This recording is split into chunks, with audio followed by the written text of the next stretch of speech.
तो यहाँ तक ऑलरेडी आप लोग पढ़ चुके हैं लास्ट क्लास में, राइट। अब हम लोग शुरू करेंगे कहाँ से, नीचे से शुरू करते हैं, ठीक है। तो ये क्लोनिंग वेक्टर है, क्या है, क्लोनिंग वेक्टर, ध्यान से सुनिएगा, ठीक है।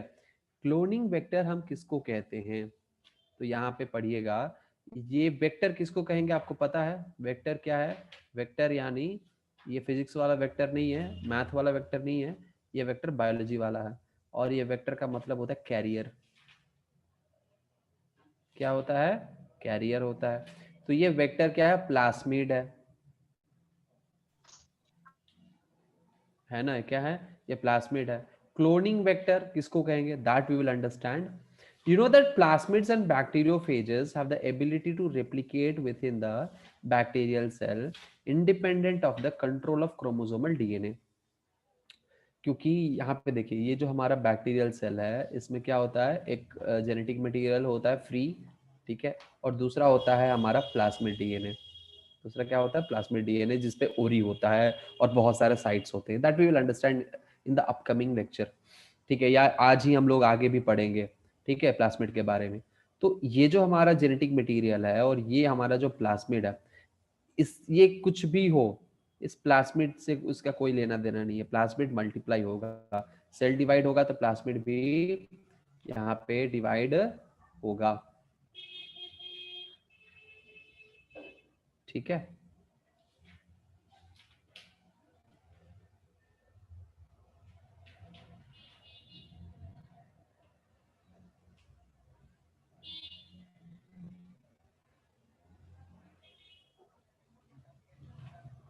Alright, okay.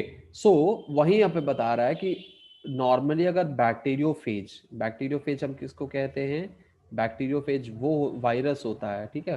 ये क्या है, ये बैक्टीरियोफेज है।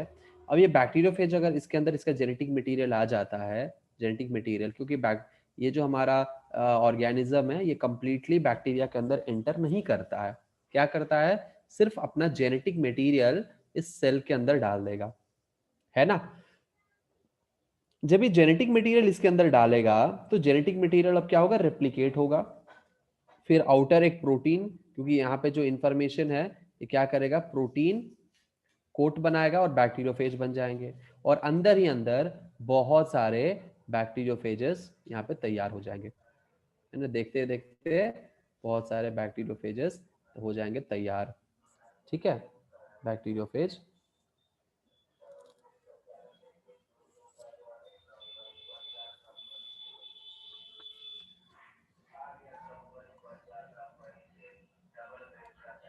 हो गया,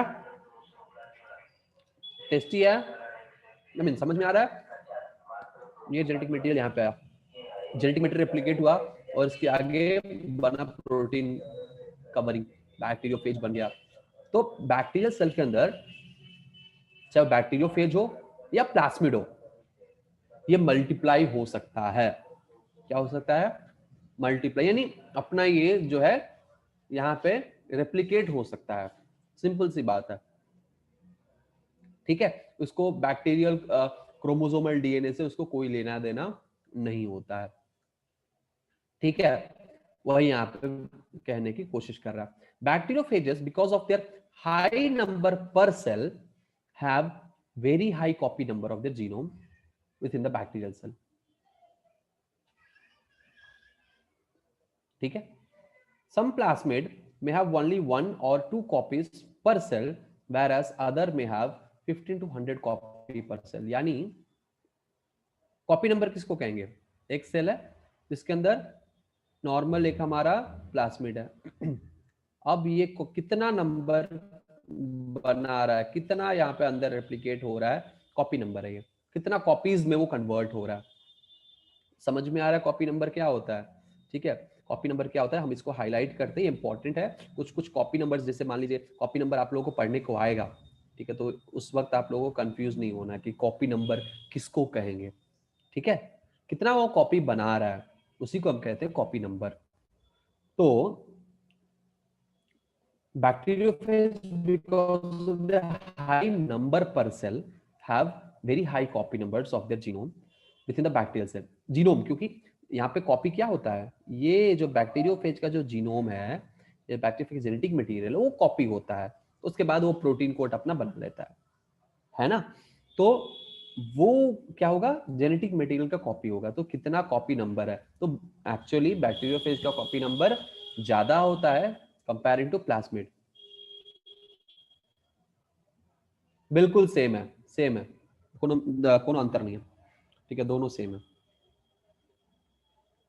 प्लाज्मिड जो है, ठीक है, प्लाज्मिड ये ज्यादा कॉपी नहीं करता है, ये एक करेगा या दो करेगा, ठीक है, वही कॉपी करता है, ठीक है, राइट। हमारा जो नॉर्मल प्लाज्मिड्स है, their numbers can go even higher, यानी बाकी सब जो है वो 15 to 100% करता है, इससे भी ज्यादा हो सकता है। If we are able to link an alien piece of DNA with bacteriophage or plasmid DNA, we can multiply its number equal to the copy number of the plasmid or bacteriophage. Vectors used at present are engineered in such a way that they help easy linking of foreign DNA and selection of recombinants from the non-recombinants. बहुत ही important और बहुत ही आसान सा एक चीज बता रहा है यहाँ पे, बहुत इजी समझना है इसको। वाइप आउट कर लें, पोछा लगा देते पहले।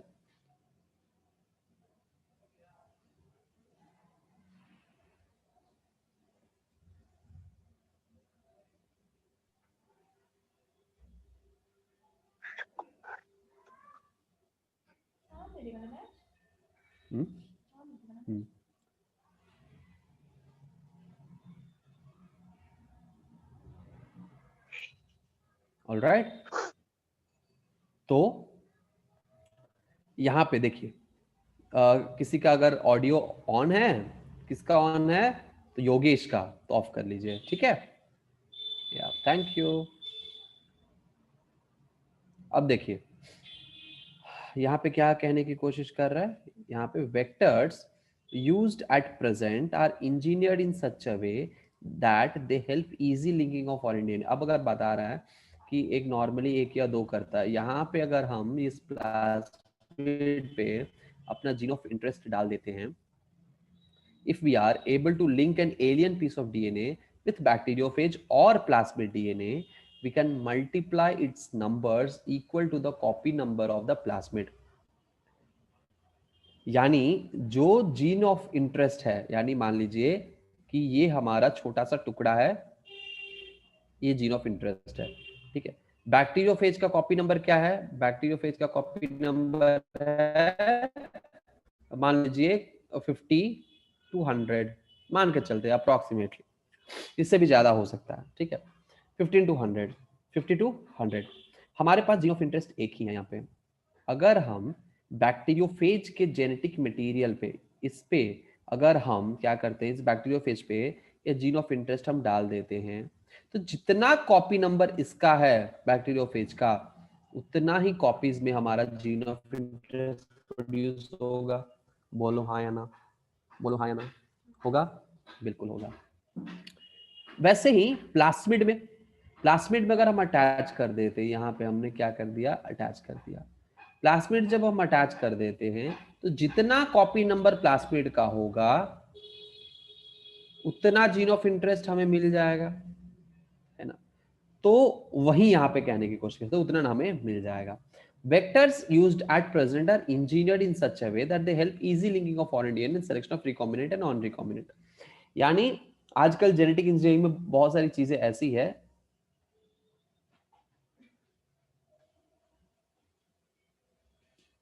आजकल जेनेटिक इंजीनियरिंग में बहुत सारी चीजें ऐसी है जो कि इस मेथड को, रिकॉम्बिनेंट बनाने के मेथड को या जीन लिंकिंग के मेथड को बहुत ही इजी तरीके से और फाइन तरीके से कैसे किया जाए, कौन सा रिकॉम्बिनेंट नॉन रिकॉम्बिनेंट के बीच में डिफरेंशिएशन, सिलेक्शन, ये सब कैसा हो, ये सब जेनेटिक इंजीनियरिंग में बहुत ही कीनली इस पे काम किया जा रहा है और बहुत सारे ऐसे टूल्स का निर्माण किया जा रहा है जिससे ये बहुत ही सटीक तरीके से किया जा सके, ठीक है, okay. Now, following are the features that are required to facilitate cloning into a vector। ठीक है, एक वेक्टर, एक हम वेक्टर को अगर हम क्लोन करते हैं, ठीक है, मान लीजिए कि ये हमारा एक वेक्टर है, ठीक है, जिसपे ये एरिया हमारा जीन ऑफ इंटरेस्ट हमने डाला, ये मल्टीप्लाई होगा कॉपी नंबर के हिसाब से। तो हमने क्या किया, सेम टाइप का यहाँ पे 2 बना लिया। ये क्या कहलाएगा, ये क्लोन कहलाएगा, यहाँ पे कहलाएगा क्लोन। तो इसी को कहेंगे क्या, वेक्टर को हमने क्या कर दिया, क्लोन किया। तो हम क्या कह सकते हैं इसको, क्या हम इसको क्लोनिंग वेक्टर नहीं कह सकते, क्या हम इसको क्लोनिंग वेक्टर नहीं कह सकते, बोलो कह सकते कि नहीं कह सकते, आराम से कह सकते हैं।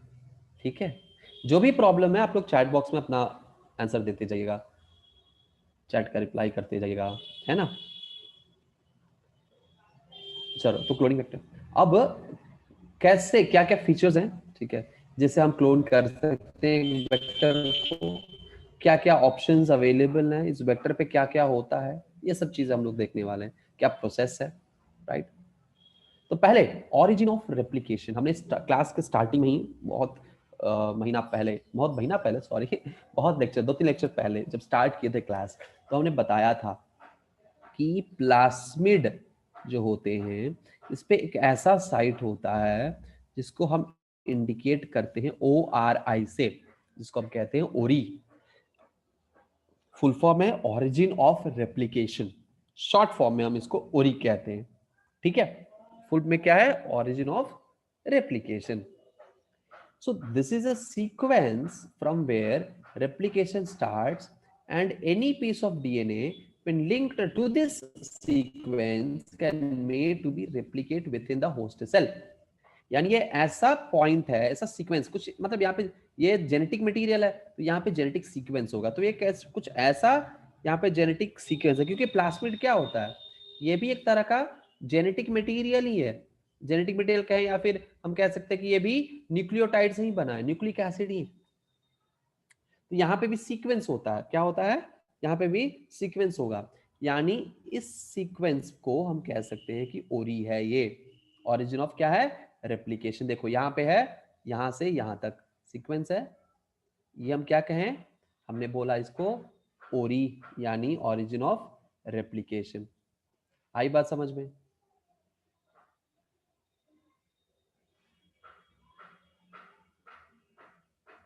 तो ओरी क्या है, ओरी सीक्वेंस है, ठीक है, जहां पे रेप्लिकेशन शुरू होता है। क्या होता है, रेप्लिकेशन शुरू होता है, ठीक है।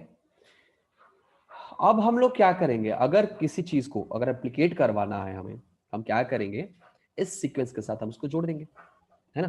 वो मटेरियल क्या होगा, रेप्लिकेट होने लगेगा होस्ट सेल के अंदर। This sequence is also responsible for controlling the copy number of the linked DNA. So, if one wants to recover many copies of target DNA, it should be cloned in a vector whose origin supports in high copy number, है ना। यानी बहुत simple सी बात है, यानी ऐसे molecule, जैसे मान लीजिए कि कोई ऐसा वेक्टर है, कोई ऐसा वेक्टर है, मान लीजिए कि कोई ऐसा वेक्टर है जिसका कॉपी नंबर हाई हो, हाई कॉपी नंबर, क्या है, हाई कॉपी नंबर हो, तो यानी जो ओरिजिन ऑफ रेप्लिकेशन है, ऐसे देखिए यहाँ पे क्या है, sequence also responsible for controlling the copy number, यानी ये सीक्वेंस कॉपी नंबर को भी, यानी इसी पे डिपेंड करता है, यहाँ पे जो सीक्वेंस है कितना कॉपी नंबर होगा, यानी जितना रेप्लिकेशन होगा उतना कॉपी नंबर प्रोड्यूस होगा, तो कितना कॉपी नंबर होना चाहिए, copy number of the linked DNA. So, if one wants to recover many copies of the target DNA, it should cloned in a vector whose origin supports high copy number. यानी हमें अगर बहुत सारे copy चाहिए तो ऐसे vector का चयन करना चाहिए, नॉट ओनली प्लास्मिड की बात कर रहे हैं, नॉर्मल वेक्टर की बात कर रहे हैं यहाँ पे, ऐसे वेक्टर का चूज करना चाहिए, ऐसे वेक्टर को चूज करना चाहिए जिसका सीक्वेंस हाई कॉपी नंबर को सपोर्ट कर रहा होगा, यानी वो सीक्वेंस से बहुत सारे कॉपी नंबर, यानी कॉपी नंबर ज्यादा है, यानी मल्टीपल कॉपीज हम प्रोड्यूस कर सकते हैं, ठीक है। तो this is what it's given in origin of replication. Origin of replication यानी एक ऐसा सीक्वेंस, किसी भी वेक्टर का एक ऐसा सीक्वेंस जहां जो कि किस लिए जरूरी होता है, रेप्लिकेशन के लिए इंपॉर्टेंट होता है, जहां से रेप्लिकेशन शुरू होता है, उस साइट के साथ अगर हम जोड़ते हैं, हमें जो जीन ऑफ इंटरेस्ट चाहिए वो सीक्वेंस हम ऐड करते हैं, तो वो रिप्लिकेट करके वो हमें कॉपीज प्रोड्यूस करके देगा। लेकिन ये डिपेंड करता है कि वो पर्टिकुलर वेक्टर का कॉपी नंबर कितना है, और उतना ही copies of gene of interest हमें मिलेगा। तो ये अगर हमें ज्यादा मल्टीपल कॉपीज चाहिए, बहुत ज्यादा कॉपीज चाहिए, तो हमें ऐसे वेक्टर का चूज करना होगा, वेक्टर को जिसका कॉपी नंबर ज्यादा हो, ताकि हमें जो जीन ऑफ इंटरेस्ट है वो ज्यादा नंबर में मिल सके। आई बात समझ में? बहुत सिंपल सी बात है, बहुत सिंपल सी छोटी सी बात है। आई बात समझ में? अगर बात समझ में आ गई तो बारिश कर दीजिए यहाँ पे।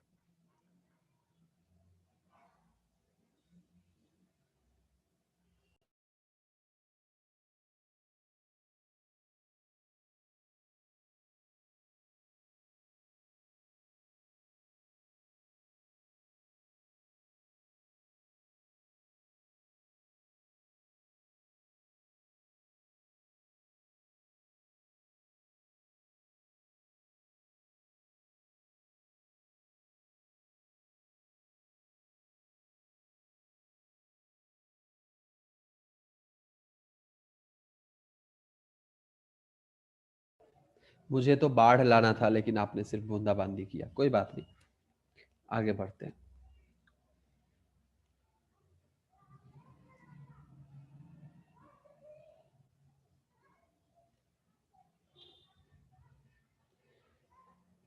क्या बाकी सब गायब? सुरुचि, क्या बाकी सब गायब? हाँ प्रियांशु बताइए, क्या प्रॉब्लम है? अपना हाथ उठाया।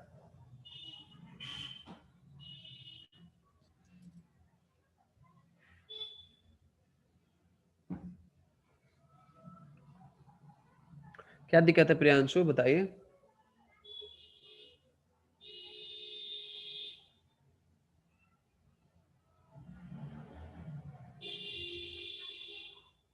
ग्रीन टिक ही सर? अच्छा, ओके, आगे बढ़ते हैं। सिलेक्टेबल मार्कर, ठीक है, सिलेक्टेबल मार्कर। अब मार्कर किसको कहेंगे? हम जो यूज करते हैं लिखने के लिए, बोर्ड मार्कर वो है? नहीं, लेकिन वैसा ही है, वैसा ही कुछ है ये भी। क्या है देखते हैं।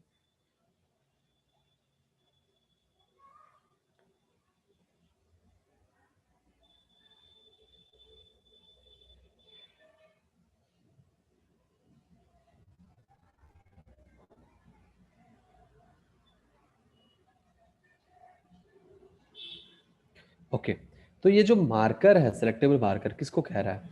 इन एडिशन टू ओरी, ठीक है, ये प्लास्मिड के ऊपर ही बात कर रहा है। इन एडिशन टू ओरी the vector requires a selectable marker which help in identifying and eliminating non-transformants and selectively permitting the growth of the transformants. देखो, मान लो कि ये हमारा क्या है, एक हमने बनाया था जेल, इसके पहले वाले में, इसके पहले वाला यहाँ पे क्या था, जेल है।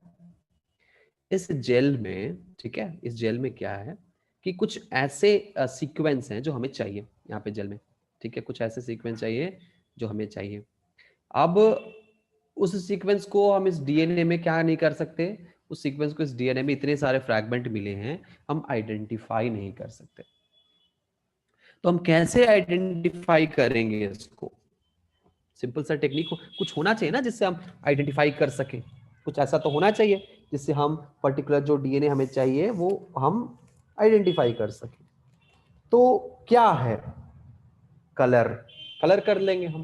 जैसे हम लोग क्या करते हैं, जब बैक्टीरिया, है ना, बैक्टीरिया, बहुत ज्यादा बैक्टीरिया होता है वहां पे, तो हम लोगों को कंफ्यूजन हो जाता है कि इसमें ग्राम पॉजिटिव कौन सा है, ग्राम नेगेटिव कौन सा है।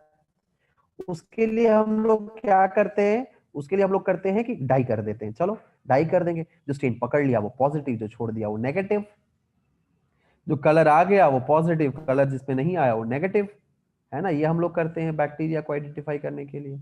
सिमिलरली तो क्या किया, हम उसको कलर कर दिए, पुचारा कर दिए, जो कलर पकड़ लिया वो पॉजिटिव। सिमिलरली हम इस पे क्या करेंगे, बहुत सारे ऐसे होते हैं, ठीक है, मार्कर होते हैं जो पर्टिकुलर सीक्वेंस को वहां पे क्या करेंगे, जेनेटिक सीक्वेंस, वहां पे वो कलरिंग हो जाएगा वहां पे। तो यानी अब वो सिलेक्ट हो जाएगा पर्टिकुलरली, जिस हम उसमें मार्कर डाल देंगे तो क्या हो जाएगा, वो पर्टिकुलर एरिया सिग्नल कर, जिससे हम रेडियो एक्टिव का इस्तेमाल करते हैं, जिससे कई सारी चीजें होती है, शाइन करने लगता है, वो पर्टिकुलर एरिया शाइन करने लगेगा। जैसे इस डीएनए सैंपल को ही, इस डीएनए को ही मान लीजिए, जब क्या करते हैं, इस पूरे को हम यूवी लाइट में देखते हैं, तो ये इतना दूर, ये इतना, जितना भी बैक्टीरियल डीएनए स्ट्रैंड्स हैं वो शाइन करता है, क्योंकि हम इसको क्या करते हैं, एथिडियम ब्रोमाइड से, यहाँ पे कहाँ पे हमने पढ़ा था, यहाँ पे कहाँ पे है बताइए तो, विदाउट स्टेनिंग करेंगे तो हो जाएगा, तो हमें क्या यूज करेंगे, एथिडियम ब्रोमाइड। एथिडियम ब्रोमाइड क्यों, क्योंकि हमारा डीएनए अच्छे से दिख सके यूवी लाइट में। तो ये एक तरह का क्या हो सकता है, स्टेन है, और सिमिलर होता है हमारा marker, marker is also very similar. यानी हम ट्रांसफॉर्मेंट, ट्रांसफॉर्मेंट किसको कहेंगे, जो हम जीन ऑफ इंटरेस्ट हम डाले हैं, हम उस प्रोसेस को कहेंगे ट्रांसफॉर्मेशन, है ना। हमने इसके पहले देखा था, कहाँ पे देखा था, तो देख लीजिए यहाँ पे हमने देखा था ट्रांसफॉर्मेशन, यस और नो, ट्रांसफॉर्मेशन देखा था। यानी हमने क्या किया, एक रिकॉम्बिनेंट हमने बनाया वेक्टर है ना, ये क्या है, ये है आपका रिकॉम्बिनेंट वेक्टर, है ना, रिकॉम्बिनेंट वेक्टर है। अब हम इस रिकॉम्बिनेंट वेक्टर को हमने क्या किया, हमने डाला बैक्टीरियल सेल के अंदर। इस प्रोसेस को हमने क्या बोला, ट्रांसफॉर्मेशन। लास्ट क्लास में हमने पढ़े, मैं लास्ट क्लास में नहीं, उसके पहले वाले क्लास में पढ़े थे, याद है, ट्रांसफॉर्मेशन कहते हैं उसको, ट्रांसफॉर्मेशन कहते हैं। अब ये जो ट्रांसफॉर्मेशन हमने किया, सेम ट्रांसफॉर्मेशन यानी ट्रांसफर, उसी को कहेंगे ट्रांसफॉर्मेशन, है ना, ट्रांसफर फॉर्मेशन, दोनों को मिला दीजिए, बन जाएगा ट्रांसफॉर्मेशन। सिंपल सी बात है, देखो हर सब्जेक्ट ना अपने आप में सिंपल होता है, उसको समझने का तरीका सिंप्लीफाइड होना चाहिए। छोटे छोटे चीज को हम अपने normal day to day English से या लैंग्वेज से या लाइफ से जोड़ के अगर पढ़ते हैं तो हर सब्जेक्ट आसान हो जाता है। तो ट्रांसफॉर्मेशन, तो ट्रांसफॉर्मेशन किसको कहेंगे, हम उस जीन ऑफ इंटरेस्ट को अगर हम इस वेक्टर में डालेंगे तो ये भी एक तरह का ट्रांसफॉर्मेशन है। तो देखो क्या लिखा है, transformation is a procedure through which a piece of DNA is introduced in a host bacterium, है कि नहीं है। तो ये क्या होगा, ट्रांसफॉर्मेशन हो जाएगा, हमने ट्रांसफॉर्म कर दिया जो वेक्टर, ठीक है, जो जीन ऑफ इंटरेस्ट या वेक्टर हमने क्या कर दिया, हमने डाल दिया वेक्टर में जीन ऑफ इंटरेस्ट, उसको हम ट्रांसफॉर्मेंट कहेंगे, ठीक है। और जिसमें नहीं किया है वो नॉन ट्रांसफॉर्मेंट होगा, ठीक है। हम आगे पढ़ेंगे चीजें, देखो यहाँ पे दिया हुआ ना ट्रांसफॉर्मेंट्स, ठीक है। तो यानी जो हमने ट्रांसफर कर दिया जिस पे, तो वो ट्रांसफॉर्मेंट्स होगा, और जिस पे हमने ट्रांसफर नहीं किया, जिस पे ट्रांसफॉर्मेशन प्रोसेस नहीं हुआ है, उसको हम कहेंगे नॉन ट्रांसफॉर्मेंट्स। सिंपल सी बात है, ठीक है। और ट्रांसफॉर्मेशन किसको कहेंगे, जीन ऑफ इंटरेस्ट जब हम वेक्टर में डालेंगे, या फिर वो वेक्टर जब हम उस बैक्टीरिया के अंदर डालेंगे। हमने रिकॉम्बिनेंट वेक्टर बना लिया, हमने ट्रांसफॉर्मेशन कर लिया वहां पे, फिर हम इस मॉलिक्यूल को हम फिर से ट्रांसफॉर्मेशन करेंगे, बैक्टीरियल सेल में डालेंगे, है ना। हमने जीन ऑफ इंटरेस्ट को क्या किया, अटैच करके रिकॉम्बिनेंट डीएनए बनाया, और वो रिकॉम्बिनेंट डीएनए हमने क्या किया, ट्रांसफर कर दिया किसमें, बैक्टीरिया में, ठीक है। अब वो क्या होगा, वहां पे रेप्लिकेशन होगा, बैक्टीरिया मल्टीप्लाई होगा। अब उसमें पता करना भाई कौन सा बैक्टीरिया हमारा जिसमें जीन ऑफ इंटरेस्ट है, कौन सा प्लाज्मिड, कौन से वेक्टर में हमारा जीन ऑफ इंटरेस्ट है, कौन से वेक्टर में हमारा जीन ऑफ इंटरेस्ट नहीं है। तो वो होगा, एक होगा ट्रांसफॉर्मेंट, दूसरा होगा नॉन ट्रांसफॉर्मेंट। जिसमें हमारा जीन ऑफ इंटरेस्ट होगा वो होगा ट्रांसफॉर्मेंट, और जिसमें हमारा जीन ऑफ इंटरेस्ट नहीं होगा वो होगा नॉन ट्रांसफॉर्मेंट। आई बात समझ में, सिंपल सी बात है, लेकिन इसको समझना इंपॉर्टेंट है, इसको समझना उतना ही इंपॉर्टेंट है जितना रेप्लिकेशन को समझना जरूरी था, ठीक। ओरी को आ गया समझ में। अब ये ट्रांसफॉर्मेशन प्रोसीजर हमने कर दिया, क्यों किया, ताकि हमें पता चल, ताकि हमें कॉपीज प्रोड्यूस हो। और हमने मार्कर का इस्तेमाल किया, है ना। मार्कर किस लिए, तो मार्कर जब हम इस्तेमाल करेंगे तो पर्टिकुलर एरिया, क्योंकि ये जीन ऑफ इंटरेस्ट हमारा है, ये प्लास्मिड जो है, ये क्या है, रिकॉम्बिनेंट वेक्टर है, ये हमें आइडेंटिफाई होगा, पता चलेगा जब हम मार्कर डालेंगे, मार्कर का इस्तेमाल करेंगे, है ना। पर्टिकुलर मार्कर्स होते हैं, कौन कौन से मार्कर है ये तो पढ़िएगा ही, ठीक है, लेकिन मार्कर्स होते हैं, ठीक है। So bacterium, you will study the process in subsequent section, इसको हटाइए, ठीक है। Normally The genes encoding resistant to antibiotics such as ampicillin, ठीक है, ampicillin, chloramphenicol, tetracycline and kanamycin etc.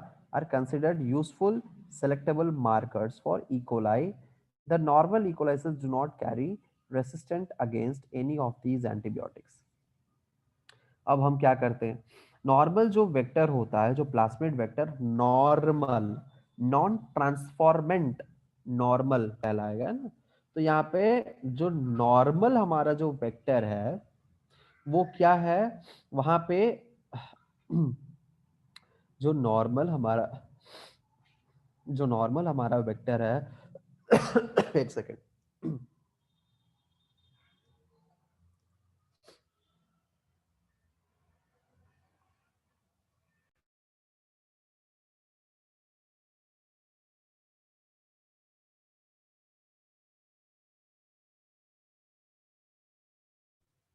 ठीक है, जो नॉर्मल हमारा वेक्टर है यानी उसमें ट्रांसफॉर्मेंट नहीं ऐड किया है तो नॉर्मल है, उसके पास कोई भी ऐसा सीक्वेंस, जेनेटिक सीक्वेंस नहीं होता है जिससे वो एंटीबायोटिक रेसिस्टेंट हो जाए।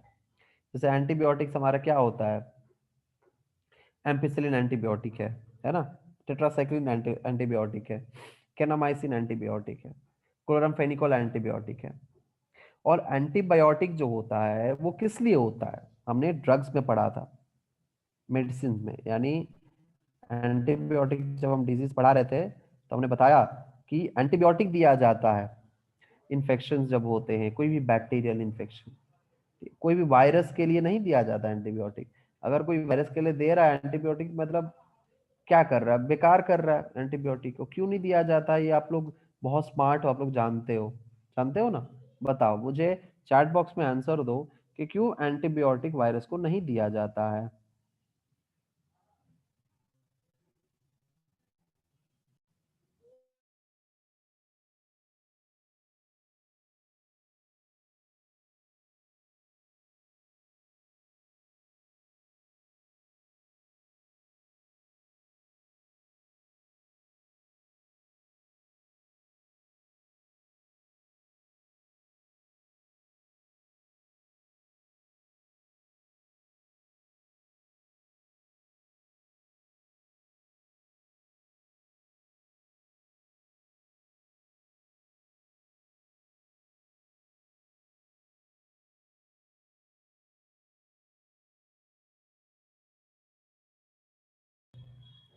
क्योंकि हम देख पा रहे हैं चैट बॉक्स में सिर्फ दो मुझे आंसर्स आए, एक सुरुचि श्रेया, एक आंचल, बाकी किसी ने आंसर नहीं दिया।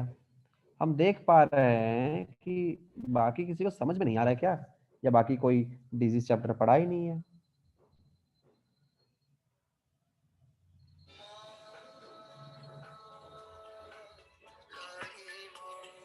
एक सेकेंड,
जी, तो लेखिका ने यहाँ पे आंसर बहुत ही लंबा चौड़ा पैराग्राफ में दिया है। वायरसेस हमारे सेल्स को बाहर से इन्फेक्ट नहीं करता, उसके अंदर चला जाता है, और अगर हम लोग एंटीबायोटिक देंगे तो सेल्स भी डैमेज हो जाएंगे, क्योंकि वायरस हमारे सेल्स में ही रेप्लिकेट करता है। ओके, यहाँ पे हम एक चीज बताना चाहेंगे कि हमारा जो बैक्टीरिया होता है उसके पास अपना खुद का मेटाबॉलिज्म होता है। बैक्टीरिया के पास सेल वॉल होता है, लेकिन वायरस के पास ना तो सेल वॉल होता है और ना ही वो उसके पास खुद का मेटाबॉलिज्म होता है। और एंटीबायोटिक का जो नाइन्थ में, ये बेसिक सा नाइन्थ है, ठीक है, आपने पढ़ा था इसका, वो और डिटेल एडवांस की जरूरत नहीं है, इतना काफी है कि एंटीबायोटिक जो है क्या करता है, वो हमारे सेल के मेटाबॉलिज्म को क्या कर देता है, उसको कंट्रोल कर देता है, बिगाड़ देता है या रोक देता है, ठीक है, नहीं होने देता है, अल्टर कर देता है मेटाबॉलिज्म को। हमारे सेल वॉल को ब्रेक हो जाएगा, यहाँ पे ब्रेक कर देगा। तो ये सब चीजों के वजह से, ठीक है, क्योंकि मेटाबॉलिज्म होना जरूरी है, सेल वॉल होना जरूरी है। और वायरस में प्रोटीन कोट होता है, वहां पे सेल वॉल नहीं होता है। और वायरस में दूसरी बात की, वो जब बाहर होता है तो उसका खुद का मेटाबॉलिज्म ही नहीं होता है, वो सेल ही नहीं है। तो ये ब्रेक किसको करेगा, ये किस मेटाबॉलिज्म को अल्टर करेगा? तो वायरस पे काम करता ही नहीं है, इसीलिए। और इसी वजह से देखो क्या होता है कि जब एंटीबायोटिक लेते हैं तो साइड इफेक्ट होता है। आपने सुना होगा कि एंटीबायोटिक का साइड इफेक्ट होता है थोड़ा बहुत। क्यों? क्योंकि एंटीबायोटिक को नहीं पता है कि ये बैक्टीरियल सेल है, ये नॉर्मल सेल है। सारे मेटाबॉलिज्म को जहां जहां जाएगा वो मेटाबॉलिज्म अल्टर करेगा मोस्टली। और ये वजह है, ठीक है, ये वजह है आपका, ये वजह है आपका कि आपको bacteria only, I mean antibiotic only bacteria पे काम करता है, ठीक है। तो लेखिका का आंसर हम नहीं बोल सकते कि पूरा सही था, ठीक है, नहीं सही तो हम नहीं बोल सकते, बट या हम लोग इस पे डिटेल में चर्चा किसी और दिन कर लेंगे, ठीक है। तो और उसके बाद उस दिन पता चल जाएगा लेखिका परफेक्टली सही है कि क्या मिस्टेक आपने किया लेखिका, ठीक है। इस बेसिक को बस इतना समझ लेना है। तो एंटीबायोटिक जो होता है क्या होता है, बैक्टीरियल डिजीज के लिए हम लोग इस्तेमाल करते हैं because of its metabolism and cell wall. तो अब क्या होगा, मान लीजिए कि मुझे कोई एक वायरल इन्फेक्शन, बैक्टीरियल इन्फेक्शन हो गया, ठीक है। मान लो मुझे टॉन्सिलाइटिस हो गया, टॉन्सिलाइटिस, हमने एंटीबायोटिक अमोक्सिसिलिन लिया, ठीक है, ये एंटीबायोटिक होता है अमोक्सिसिलिन। हमने अमोक्सिसिलिन लिया, अमोक्सी के नाम से जो फेमस है, ठीक है, अमोक्सी के नाम से जो फेमस है, वो हमने ले, अमोक्सिसिलिन हमने ले लिया। एक बार हमने लिया 50 mg का, ठीक है, 50 mg का लिया, उसके बाद बार बार हम लेने लगे, बिना फालतू का हम लेने लगे। वो जो बैक्टीरिया जो हमारे गले में है वो अब उस मॉडिफाई हो जाएगा, ठीक है। और वो जब उस पर्टिकुलर डोसेज को क्या करेगा, जब हम लेंगे तो वो काम ही नहीं करेगा, क्योंकि उसका वो रेसिस्टेंट बना लेगा, यानी वो रेसिस्टेंट हो जाएगा उस एंटीबायोटिक का। इसी को कहते हैं एंटीबायोटिक रेसिस्टेंस। क्या कहते हैं? एंटीबायोटिक रेसिस्टेंस कहते हैं। आई बात समझ में? तो नॉर्मली देखो यहाँ पे क्या दे रहा है, normally the genes encoding resistance to antibiotics, ठीक है, such as ampicillin, chloramphenicol, tetracycline, ये सब क्या है, सब एंटीबायोटिक का नाम दे रहा है। तो ऐसा जीन जो इन सब एंटीबायोटिक से रेसिस्टेंस पा चुका है, रेसिस्टेंस के लिए रेस्पॉन्सिबल है, ठीक है।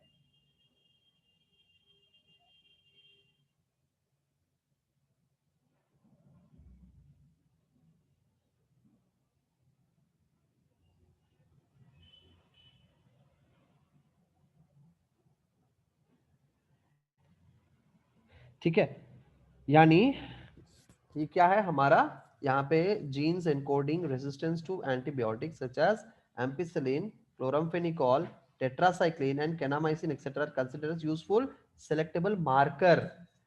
ये क्या है, ये मार्कर का काम करेगा। क्योंकि नॉर्मली क्या होता है, नॉर्मली हमारे जो इकोलाई होते हैं उनके पास रेसिस्टेंट जीन्स, वो जीन्स ही नहीं होते जिससे एंटीबायोटिक रेसिस्टेंस प्रोड्यूस हो, ठीक है। अब बाद में अब मॉडिफाई होकर नए नए आने लगे, ये अलग बात है, ठीक है। लेकिन नॉर्मली किसी भी बैक्टीरिया के पास वो रेसिस्टेंट जीन नहीं होता है, ठीक है, क्या नहीं होता है, वो रेसिस्टेंट जीन होता ही नहीं है।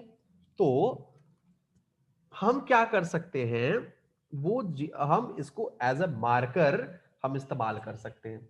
हम क्या करेंगे, उस जीन में, उस पर्टिकुलर वेक्टर में हम इस मार्कर को, उस सीक्वेंस को डाल देंगे। ठीक है, और अब जब हम लोग रेप्लिकेशन हो जाएगा, जब बहुत सारा कॉपी प्रोड्यूस हो जाएगा, हम देखेंगे कि कौन से वेक्टर में वो रेसिस्टेंट जीन प्रेजेंट है, वो हमारा ट्रांसफॉर्मेंट होगा। आई बात समझ में? आई बात समझ में? हम इसको कलर ना करके हमने क्या कर दिया, उसको हमने ये एंटीबायोटिक रेसिस्टेंट जीन का इस्तेमाल कर लिया। ठीक है, यहाँ पे as a marker, as a marker.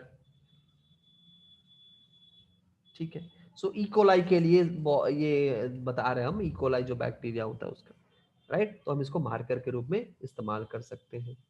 तो this is called selectable marker. समझ में आ गया? आई बात समझ में? नेक्स्ट, अगर हम बात करें क्लोनिंग साइट का, यानी कौन सा रीजन है जो कि क्लोनिंग के लिए रिस्पॉन्सिबल, तो वो हम देखेंगे यहाँ पे। Cloning site, in order to link the alien DNA, ठीक है, कौन सा साइट हम क्लोनिंग के लिए इस्तेमाल कर सकते हैं। In order to link the alien DNA यानी फॉरेन डीएनए की बात कर रहे हैं यहाँ पे। In order to link the alien DNA, the vector needs to have very few, preferably single recognition site for the commonly used restriction enzymes. Restriction enzyme, चलो restriction enzyme हमने पढ़ा था, है ना, प्रीवियस क्लासेस में हमने देखा था रेस्ट्रिक्शन एंजाइम किसको कहते हैं, एंडो और एक्सो, है ना, एंडो और एक्सो न्यूक्लियस, ये होता है restriction nuclease, restriction endonuclease, restriction exonuclease. So in order to link the alien DNA, the vector need to have very few, preferably single recognition site. अब ये recognition site क्या होता है? ठीक है, recognition site हमने already पढ़ा है, जहां पे वो चीजों को रिकॉग्नाइज कर पाए। जैसे हम क्या कहते हैं, हमने कहा था एक्टिव साइट जैसे होता है, सिमिलर वहां पे रिकॉग्निशन साइट होता है। यानी सीक्वेंस है, तो ये जब एंजाइम जाएगा तो उसको वहां पे पता चल जाएगा कि ये मेरा पॉइंट है जहां पे मुझे कट करना है। That is called recognition site, हमने देखा था ऑलरेडी, राइट, रेस्ट्रिक्शन एंडोन्यूक्लियस का। तो ऐसे हमें क्या करना चाहिए, ऐसे वेक्टर का इस्तेमाल करना चाहिए। ठीक है, ऐसे वेक्टर का इस्तेमाल करना चाहिए जो वेक्टर के पास क्या हो, एक सिंगल रिकॉग्निशन साइट हो, एक बहुत कम हो या एक हो, एक हो तो अति उत्तम, ताकि वो जो कट करे वो एक जगह पे कट करे आपका रेस्ट्रिक्शन एंजाइम, और फिर हम वहां पे एलियन डीएनए हम लिंक करा सकते हैं। सो एक ही पॉइंट हो उस पर्टिकुलर डीएनए में जहां पे हम, उस पर्टिकुलर वेक्टर में जहां पे हम लिंक करा सके। यानी मान लीजिए कि क्या है, ये एक डीएनए का स्ट्रैंड हमने क्या किया, इसको काटा बीच से और इसको हम से सीधा कर दिया। ठीक है, तो अगर मान लो यहाँ पे एक रिकॉग्निशन साइट हो, यहाँ पे एक रिकॉग्निशन साइट हो, यहाँ पे एक रिकॉग्निशन साइट होगा, तब हम जब एंजाइम डालेंगे तो इसको तो फ्रैगमेंट में तोड़ देगा ना, ये तो गड़बड़ हो जाएगा। यानी अगर सिर्फ एक हुआ यहाँ पे, तो यहाँ पे जो कट करेगा हम यहाँ पे क्या कर देंगे, इनकॉर्पोरेट कर देंगे। ठीक है, तो इसीलिए कह रहा बहुत कम होना चाहिए या फिर एक हो तो बेहतर हो, अलग अलग साइट्स ना प्रोड्यूस हो, बहुत सारा यहाँ पे साइट ना प्रोड्यूस हो जहाँ पे क्लोनिंग करना पड़े।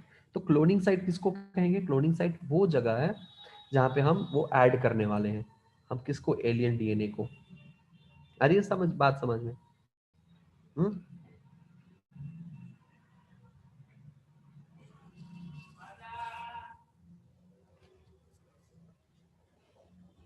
ओके, ओके, एक मिनट।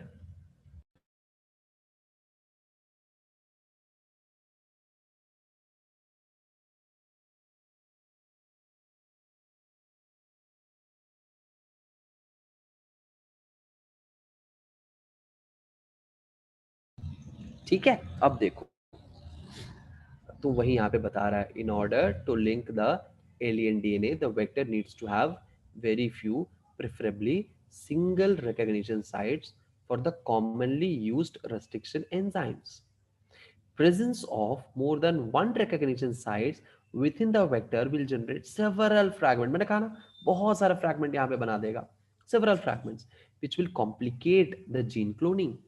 जिससे जीन क्लोनिंग मुश्किल हो जाएगा, ठीक है। इसीलिए बहुत कम हो या फिर एक हो तो अति उत्तम।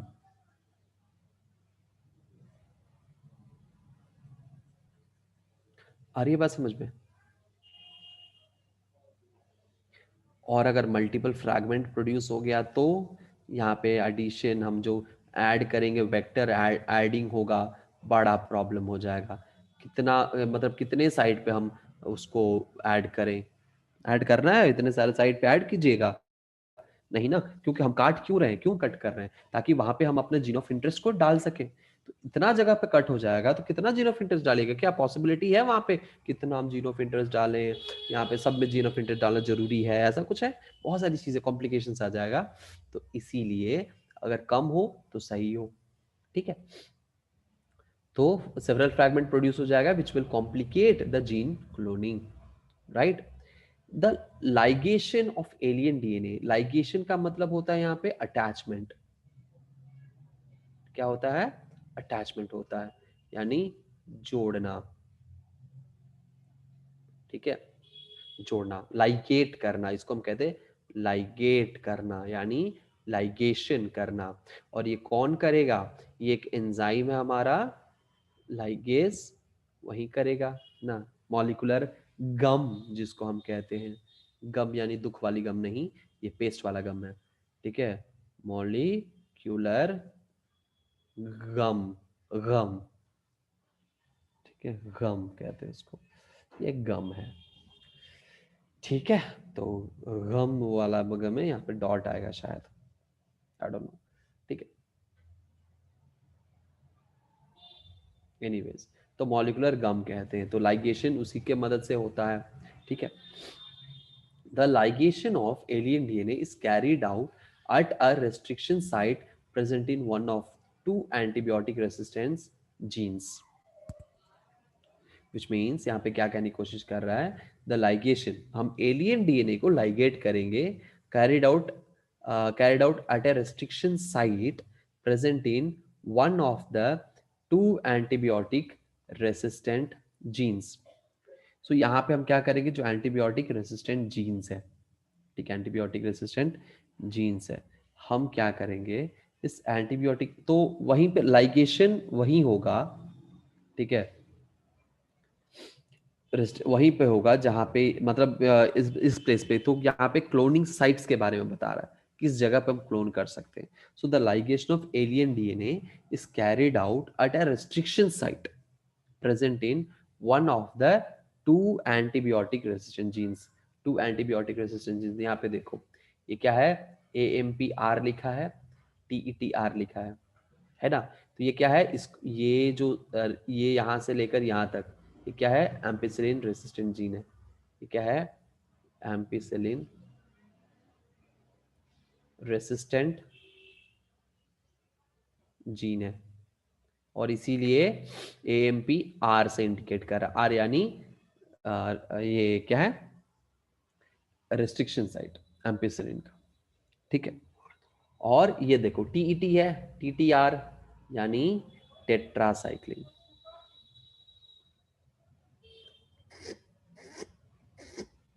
Resistant gene.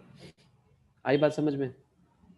तो कह रहा है यहाँ पे the ligation of alien DNA is carried out at restriction site present in, यहाँ पे किसी भी एक, यहाँ पे जो एंटीबायोटिक रेसिस्टेंट जीन है, यहाँ पे किसी भी एक रेस्ट्रिक्शन साइट पे, ठीक है, ये दोनों में किसी एक पॉइंट पे ये अटैच किया जा सकता है, ठीक है।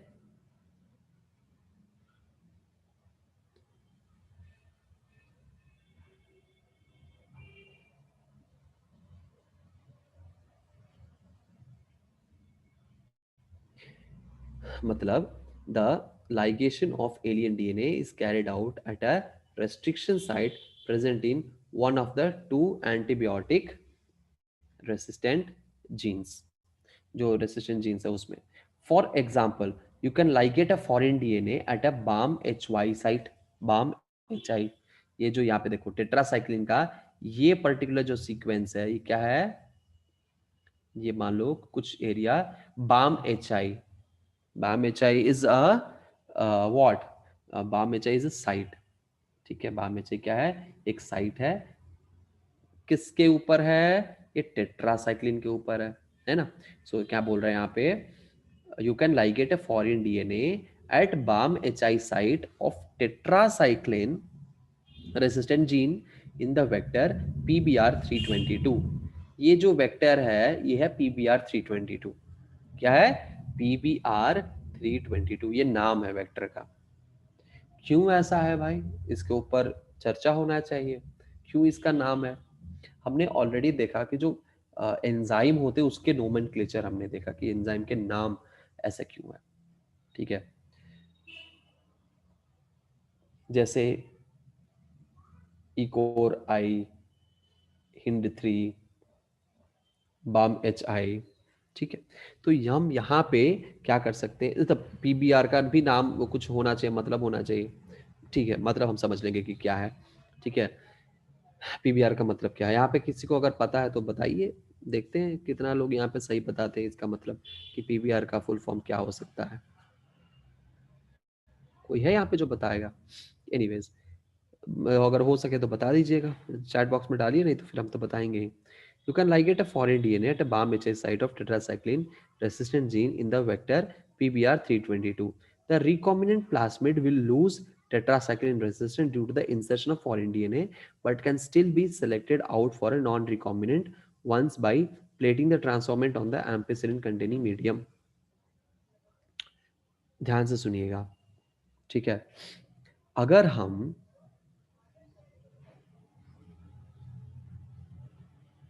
एक सेकेंड रुक जाइएगा.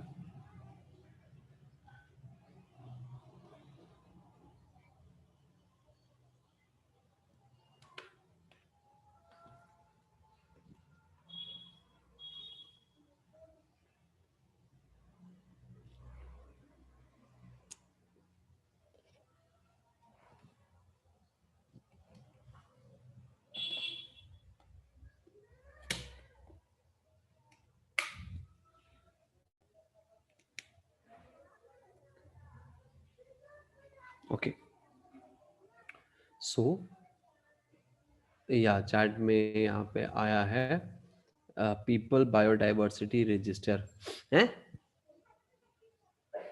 ये क्या है भाई, पीपल बायोडाइवर्सिटी, यहाँ पे बायोडाइवर्सिटी कहाँ से आ गया, ये भगवान. कुछ भी आयुषी है, कुछ भी डाल देना है.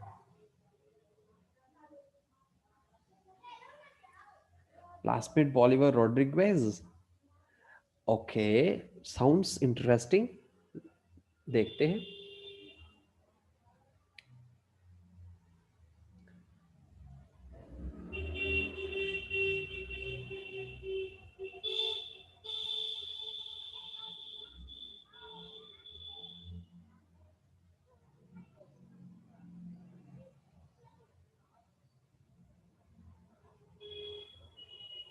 कोई नहीं, देखते.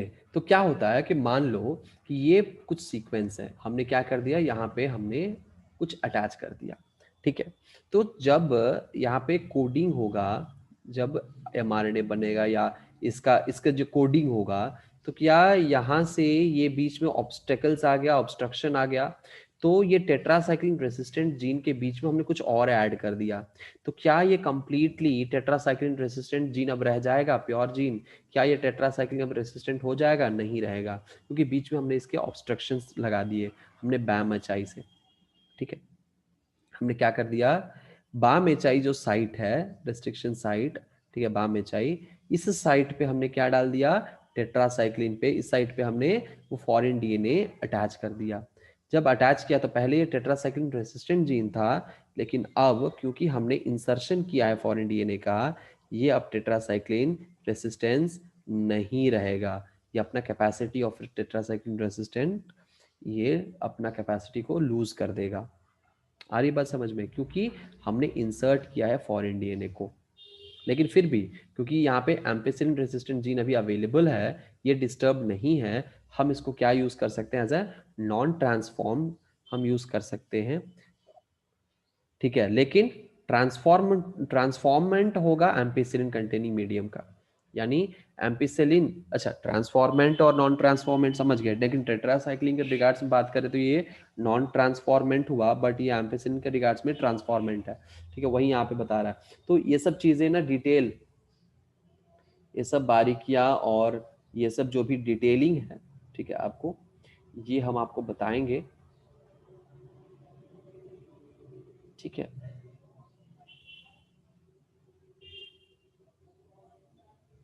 ट्रांसफॉर्मेंट और नॉन ट्रांसफॉर्मेंट के बारे में हम लोग अगले क्लास में फिर से बहुत डिटेल में चर्चा करेंगे, ठीक है, ताकि आप लोगों को ये जो पर्टिकुलर टर्म है ये और अच्छे से समझ में आ जाए।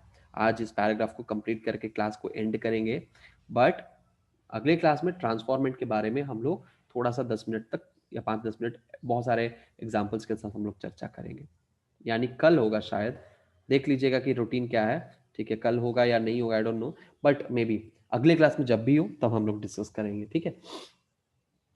तो the recombinant plasmid will lose, right? Now will lose the tetracycline resistance due to the insertion of foreign DNA, but still be selected out from non-recombinant ones by plating the transformant on ampicillin containing medium. The transformant growing on ampicillin containing medium are then transferred on a medium containing tetracycline. The recombinant will grow in ampicillin containing medium but not on tetracycline resistant. यानी देख लीजिए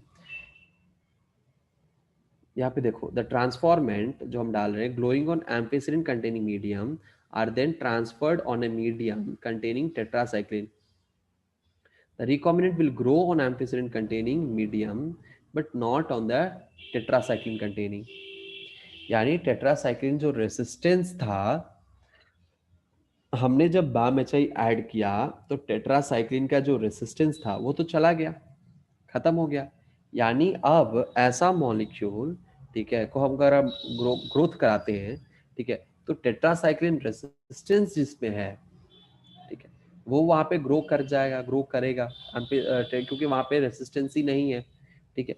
लेकिन यहाँ पे क्या दे रहा है, अगर मान लीजिए कि हम क्या कर रहे हैं कि the transformant growing on ampicillin containing medium, जो ट्रांसफॉर्मेंट जिसमें एम्पेसिलिन है, हम एम्पेसिलिन कंटेनिंग मीडियम में हम अगर डाल रहे हैं, यानी मान लीजिए कि एम्पेसिलिन के रीजन पे हमने क्या किया है, हमने इसको डाला, यानी यहाँ पे क्या करें, transformant growing on ampicillin containing medium are then transferred on a medium containing tetracycline, उसको हम टेट्रासाइक्लिन मीडियम में ट्रांसफर कर देंगे। The recombinant will grow on ampicillin containing medium, जो एम्पेसिलिन कंटेनिंग मीडियम है वहां पे वो जो रिकॉम्बिनेंट वेक्टर है, जो ट्रांसफॉर्मेंट हमने डाला है, वो ग्रो करेगा, बट टेट्रासाइक्लिन पे ग्रो नहीं करेगा। But non recombinant will grow on the medium containing both the antibiotic, जो रिकॉम्बिनेंट नहीं होता है वो दोनों पे काम करेगा।